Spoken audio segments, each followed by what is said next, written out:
રાજ્યની high tech મનાતી Lajpore jail ફરી એકવાર વામણી સાબિત થઈ છે।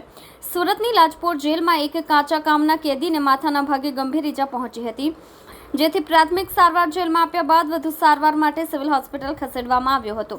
ત્યાં સવાલ ઉઠ્યા હતા કે પડી જવાથી કે માર મારવાથી આ ગંભીર ઈજા પહોંચી શકી હોય। માથાના ભાગે વાગ્યું। લાજપોર જેલમાં કાચા કામના કેદી તરીકે રહેલા આરોપીને બાથરૂમમાં પડી જવાથી ગંભીર ઈજા પહોંચી હોવાનું કહેવાઈ રહ્યું છે। કાચા કામના કેદી આરોપી દત્તુભાઈ ભમ્મરેને માથાના ભાગે વાગી ગયું હતું, જેથી તાત્કાલિક સારવાર માટે તેમને સિવિલ હોસ્પિટલમાં ખસેડવામાં આવ્યો હતો। અંદરનો ઝઘડો કારણભૂત। કાચા કામના કેદી દત્તુભાઈ ભમ્મરેને માથાના ભાગે ગંભીર ઈજા પહોંચી હતી, જેથી સવાલ ઉઠ્યા હતા કે પડી જવાથી વાગ્યું કે માર મારવાથી। કેદીઓમાં અંદરના ઝઘડામાં ઈજા પહોંચી છે કે પછી ખરેખર તેઓ પડી ગયા હતા।